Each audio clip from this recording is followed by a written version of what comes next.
Assalamualaikum warahmatullahi wabarakatuh. Perkenalkan, saya Nurul Amelia Agustin dengan NIREM 2019-020337 dari kelas 5 C3 Institut STEMIK Triguna Dharma. Di sini saya akan menjelaskan UTS saya tentang materi Fishbone. Sebelum saya menjelaskan ujian saya lebih lanjut, alangkah lebih baiknya kita mengetahui terlebih dahulu nih apa arti Fishbone itu sendiri. Jadi, Fishbone itu, teman-teman, adalah sebuah diagram yang digunakan untuk mengidentifikasi berbagai penyebab akibat dari sebuah kejadian atau proses. Nah, mengapa dikatakan Fishbone? Karena diagram ini tuh berbentuk seperti tulang ikan. Tuh, kan? Nah, namun teman-teman, diagram Fishbone ini juga memiliki sebutan lain, yakni diagram Ishikawa dan diagram sebab akibat. Dikatakan diagram Ishikawa karena orang yang pertama kali memperkenalkan diagram ini itu adalah Kaoru Ishikawa yang berasal dari Jepang pada tahun 1968. Disebut juga diagram sebab akibat karena sebagaimana penamaannya, diagram ini digunakan untuk menganalisa apa aja nih penyebab terjadinya suatu masalah, gitu. Lalu bagaimana struktur Fishbone itu? Seperti yang teman-teman lihat, pada bagian kepala ikan yang biasanya itu terletak di sebelah kanan.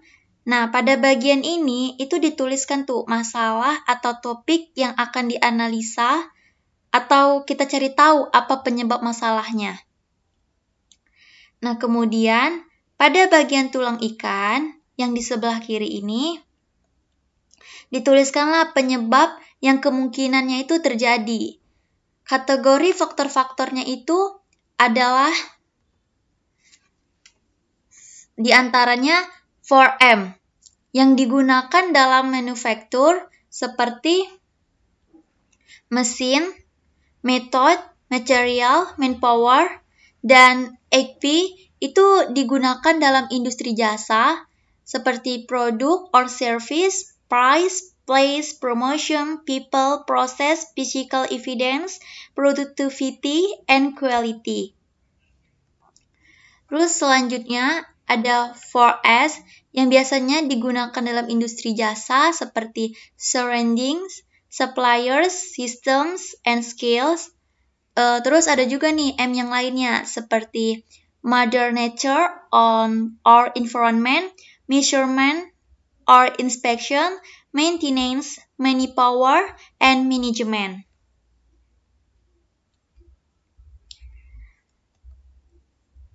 Seperti contoh pada gambar yang teman-teman lihat, efek atau akibat dari masalah problem. Cause penyebab apa aja nih yang terjadi pada masalah di sini.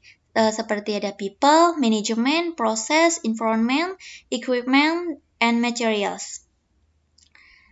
Nah, dan cabang-cabang tulang ikan yang lebih kecil ini itu adalah subkategori yang lebih detail. Contohnya itu salah satu penyebab dari masalah itu ada proses. Nah, mengapa proses ini dikatakan penyebab? Dituliskanlah di sini. Seperti mungkin pengerjaannya yang kurang teliti gitu. Fishbone ini biasanya digunakan pada suatu industri, perusahaan, dan sebagainya karena Fishbone ini tuh termasuk penting. Dia berfungsi sebagai tool atau alat bantu untuk analisa perbaikan proses atau peningkatan kualitas. Dia juga dapat mengidentifikasi faktor-faktor penyebab masalah proses, dan Fishbone ini juga dapat menentukan tingkat pengaruh dari setiap faktor penyebab masalah sehingga tindakan yang akan dilakukan itu lebih terstruktur. Contoh kegiatan menggunakan Fishbone. Nah, di sini ada sebuah perusahaan yang memproduksi memproduksi banyak produk skincare dan menjualnya. Akan tetapi banyak sekali customer yang komplain karena banyak produk mereka yang cacat. Nah, karena customer itu banyak yang komplain, perusahaan menganalisa masalah yang terjadi dengan menggunakan fishbone. Masalah yang terjadi itu produk cacat. Itu dituliskan pada bagian kepala yang di sebelah kanan, yang merupakan akibat atau masalahnya. Masalah kita di sini adalah produk cacat. Nah, apa penyebab dari produk cacat tersebut? Kita tulislah kemungkinan faktor-faktor penyebab pada bagian tulang di sebelah kiri. Seperti yang pertama, itu mother, yang faktor penyebab yang kemungkinan terjadi. Itu